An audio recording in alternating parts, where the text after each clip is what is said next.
Today, let us talk about the whisper that shows up right after growth. You've done the work, you've served clients with integrity, you've built systems, a team, a reputation that didn't come so cheaply. And yet, the moment you raise your price, there it is again. It's the whisper that asks you, who do you think you are? Who do you think you are?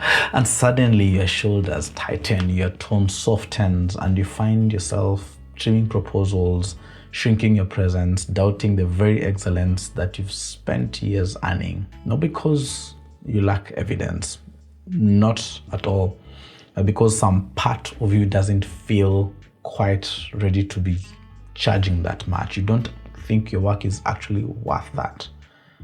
That is imposter syndrome. It's not the dramatic you are a fraud version, but the quiet version that creeps in when your growth outpaces your confidence. It is the ache of a soul expanding faster than the identity it carries. If you're new here, I'm Ben from Kenyan Grafik, and we help service businesses look as good as the work they deliver and charge full price for it.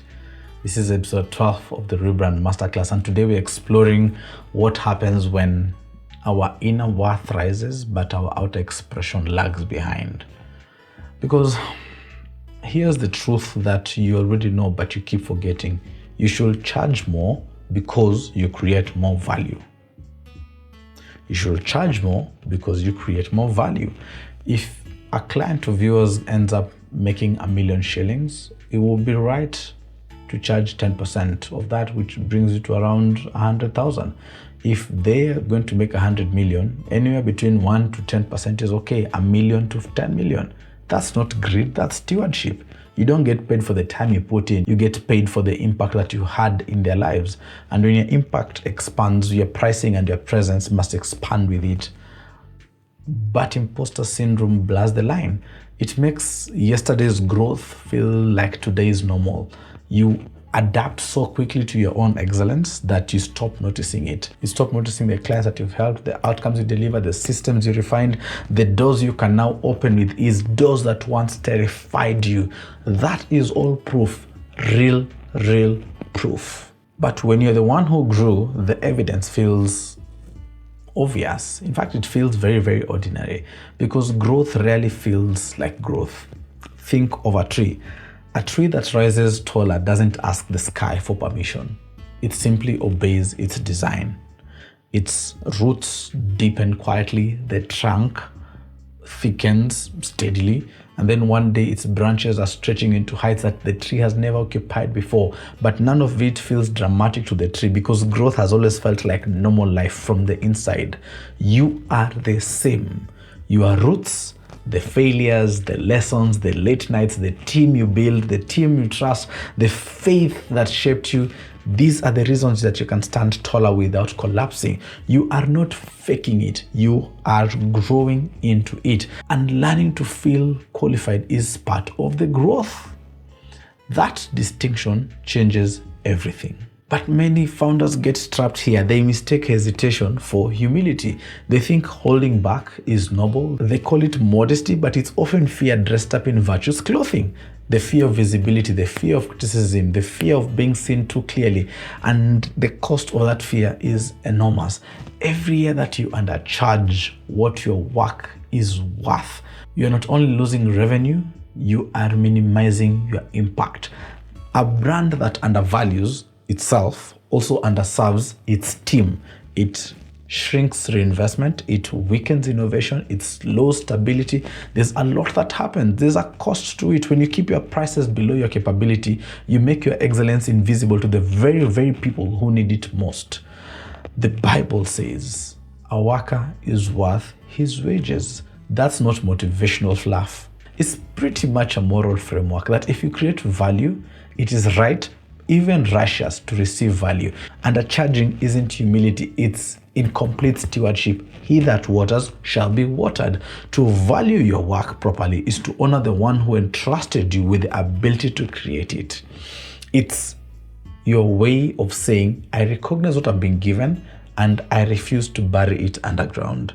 It's not arrogance, it's accountability. Now, Let's go beneath the whisper, because imposter syndrome is not just a mindset issue, it's also a memory issue. Psychologist Dr. Gabo Mate describes imposter syndrome not as professional incompetence, but emotional residue, an echo of how we learned to interpret ourselves growing up. No child is born doubting their worth. You just watch any toddler. They can sing off-key, they can dance off-beat, they interrupt conversations with full confidence, and not once do they question if they belong. But somewhere along the journey, many of us absorbed a different kind of script that I am valued not for who I am, but for what I do. Perhaps praise only arrived only when you performed. Perhaps affection rose and fell with achievement, or safety depended on your silence.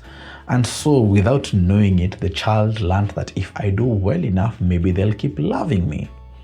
And that child then becomes an adult who overdelivers, a founder who can't rest, an achiever who discounts their own success, because deep down, success feels conditional even. We grow in competence but stay anchored in conditional worth. In fact, Dr. Mate says that every compliment feels misdirected, as though they are praising the mask, not me. Imposter syndrome is not about low self-esteem. It's about disconnecting, a mistrust of your identity because it once felt safer to be smaller. That inner critic whispering, "Who do you think you are?" is actually not your enemy. It's a frightened guardian that is trying to protect you from old pain. It remembers the cost of being visible and unaccepted. It mistakes growth for risk and visibility for danger. So healing doesn't start by silencing that voice. It starts by listening to that voice with compassion and then asking that voice gently, what are you trying to protect me from? Because the imposter voice is not a proof of you being a fraud. It's a proof of endurance, that you survived something and you have a life that is far bigger than the wounds that raised you. And if you want to understand how deep this goes, just look at your brand. Many founders build their brands the same way they build their identities: to prove, to please, to perform. And in the early days, it works. The clients come and approve. The market applauds. You get praise, you get leads, you get opportunities. It's approval on the top. But eventually, that brand becomes too small for who you've become. You start feeling the tension of, I've grown, but my brand hasn't caught up. And yeah, here's a twist that you can miss, that a rebrand is not you putting on a disguise or another mask. It's not polish. It's a reunion. It's the outer expression meeting the inner reality. The brand stops performing for the people and starts aligning to the truth that is on the inside already. That's when the market encounters the truth, not the version of you that was designed to survive and please, but the version of you that is designed to lead. Let's make this practical. Take out a notebook or your notes app and answer these questions honestly. Who can you serve today that you could not have served 5 years ago? Who can you serve today that you could not have served 5 years ago? Those names are evidence, real, measurable proof that you have expanded. Question number 2 is, what results have you achieved that once felt impossible? What results have you achieved that once felt impossible? The outcomes that used to intimidate you, they now sit in your portfolio very casually. And number 3, if a client didn't work with you, what would they lose? Yeah. If a client didn't work with you, what would they lose? What transformation, what clarity, what safety, what revenue, what stability would disappear from their world? All these are some evidences of your worth, not imagined worth, not emotional worth, but proven worth. This is evidence replacing emotion. And stewardship begins when you measure what is real instead of what you fear. Creation has a rhythm. Roots deepen, trunks strengthen, branches stretch, fruit appears, and nothing in nature apologizes for the expansion. In the same way, your growth is not pride, it's obedience to design. If you didn't know, I'm a Christian. And I don't believe that God is actually calling you to shrink. Nope, He's calling you to steward every seed, every skill, every strategy that He entrusted you. And when your brand becomes clearer, when your pricing aligns with your impact, when your confidence reflects your calling, you are not becoming self-centered. You are becoming faithful. Faithfulness is alignment, not timidity, not shrinking, not self-erasure, alignment. Let me breathe. Okay. If you're wondering how your brand is doing right now, your current brand, if it's reflecting that worth, we have the C4 brand quiz. It's on our website, on our bio, everywhere that we are. It's a quick self-assessment that can tell you how your brand is doing and gives you real insights on what you can do right now.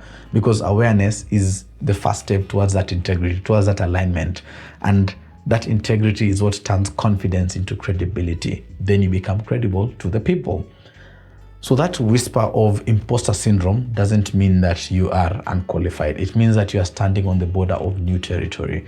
When you meet that whisper with compassion instead of shame, you transform fear into a signal, a sign that you have outgrown an old identity and you're stepping into a new level of responsibility. You have earned the right to stand where you currently stand. Your work, your team, your clients, all these are living evidence. So when that voice asks, who do you think you are? You can answer gently with the authority of someone who's finally aligned with their own growth. I am the founder who has finally caught up with who I really am. And remember, you are never the imposter. You are only waiting to feel safe to be real again. In the next episode, we'll talk about what happens when you wonder, if I rebrand, will the brand replace me? We're going to explore how you can evolve without erasing yourself, how to let your brand grow into something bigger while it still carries your essence, your values, and your voice forward. Yep. See you in the next.